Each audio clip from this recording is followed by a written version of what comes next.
In a world where kingdoms fall and stars still remember names, this song was forged from magic memory and the dream that refused to die. Welcome to a tale where wonder still breathes. This is the short story. She said I was the love of her life in the front of a drive-through speaker created by Sus Pacampara. If this tale stirred something in you, a memory, a dream, or a truth, our Ko-fi, Amazon, and Patreon links are in the description. Support helps us keep writing for you and the ones you hold dear. The night began with the sound of smoke and laughter. Jess stood behind the grill, sleeves rolled up, face soft in orange light. Charcoal whispered beneath the crates, popping faintly like small fireworks.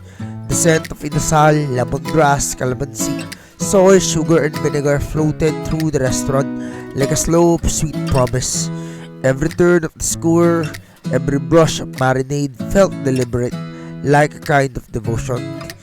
Buell sat cross-legged on the counter beside him, fanning herself with the menu. You know, she said, grilling is basically the language of love. Just chuckled without looking up. You say that about everything I cook. No, but think about it, she said, hopping down and leaning close. You marinate something for hours, let it rest, grill it slow and feed the people you love. And you wait, you tend, you don't rush it. That's what love is, slow cooked effort. Or high blood pressure, we mumbled from beside the rice cooker. Young, neatly tying her apron, smiled as she refilled jars of golden chicken oil. She's right, though. Inasal is like love.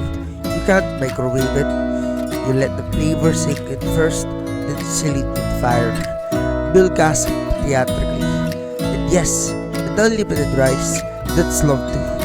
Endless, bottomless, and unconditional. Just grinned, turning the skewers with a glint in his eyes. You just want an excuse to eat 5 balls again. Excuse me, Bill said, scooping rice into her mouth. This is emotional growth to carbohydrates. We laughed, and even Young Soon shook her head. You'll say anything to justify your appetite.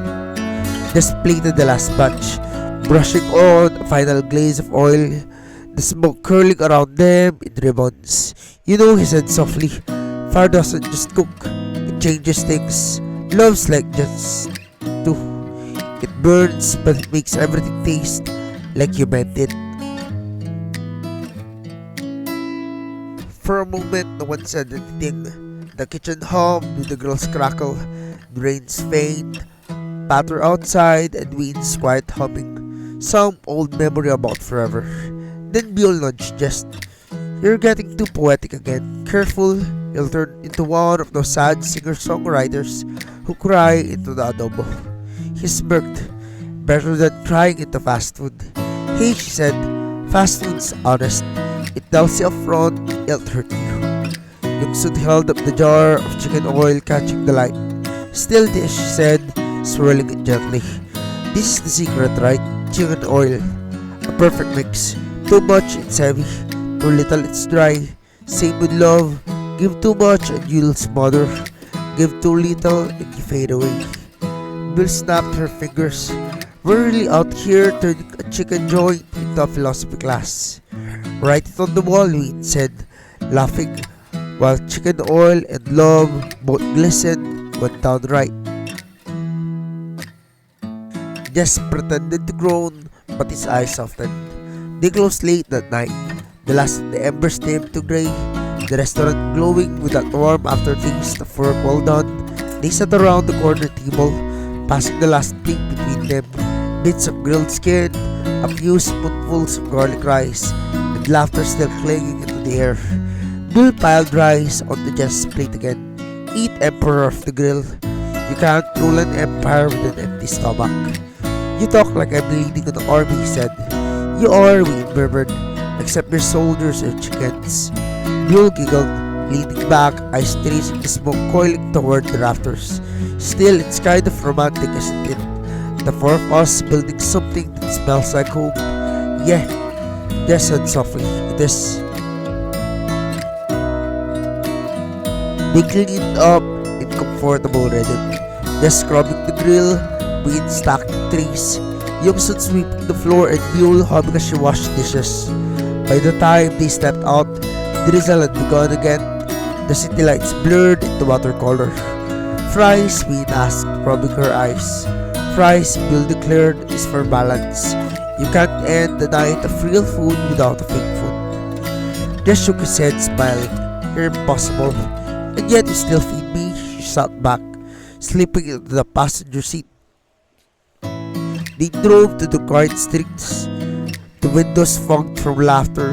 The radio played something nostalgic. Air supply and baby bread. No one changed the station. Halfway there, Bill told him to pull over. Why? Just asked. Because look, she said, pointing across the street. Rain puddles shimmered like lanterns floating upside down. And then he parked.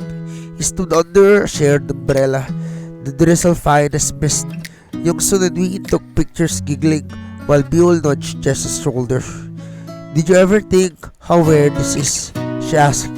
For people standing in the rain to admire puddles. He smiled. Better than scrolling through life. She nodded. You always make the ordinary things feel worth noticing. He turned to her, a little surprised, but she only smirked. Don't look at me like that. I'm not confessing, yet. The word yet lingered in her chest, echoing louder than she meant to.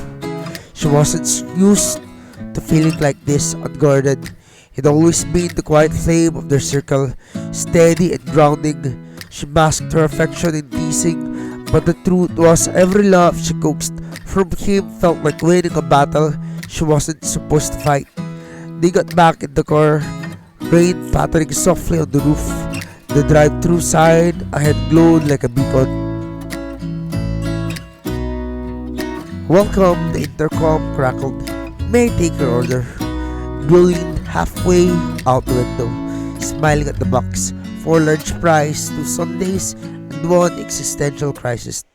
Jess groaned. Just fries. Fine, she said, in the confession. The other snorted, Wayne half-dozed in the backseat. Young scrolling through her phone. Jess tapped the steering wheel and read him with the music, not noticing. Bill watching him, the way his fingers moved, and how he hummed softly under his breath, and how the street light brushed against his jaw. Out of nowhere, she said it. You cook like you're in love with the word. He turned, and that's the point. Food's supposed to make people feel something. Yes, she murmured, and it does. Makes me feel that I could fall for you from the aftertaste alone. The words slipped out before she could catch them. You mess it up sometimes and burn it. And you add too much salt, but when it's right, when it's really just right, you don't need the recipe and you just know. He smiled quietly. I'll keep that in mind, chef. Don't steal my line, she teased, and then whispered, You already stole my appetite. The others groaned, cringe, Wayne muttered, but her voice was fond. They laughed until the rain turned into mist. The fries cold and cooled between them. The night warm despite the chill. Later, long after he'd dropped everyone home, just stood alone in the quiet kitchen. The scent of inasal still lingered faintly, a ghost of the day. He emptied his pocket, his keys and coins, and the crumpled drive-through receipt. He almost threw it away, but at the bottom, written in smudged ink, was a note. From your favorite mistake. He laughed softly to himself, shaking his head. Outside, the rain had stopped, leaving the pavement sleek with starlight. He could almost hear Buell's voice echoing from earlier. Unlimited rice is love. He looked at the empty grill, the quiet tables, the golden oil cooling in its jar, and thought, maybe she was right. Maybe love is endless too, if you just keep serving it.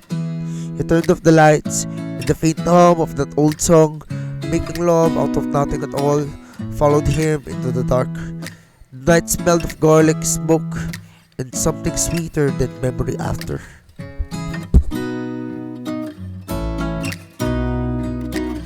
I make these tales and bits of chaos daily for my beloved Yule. If they made you laugh, feel, or even just shake your head in disbelief, hit like, share it with a friend, and subscribe. Let's keep this wild, heartfelt ride going.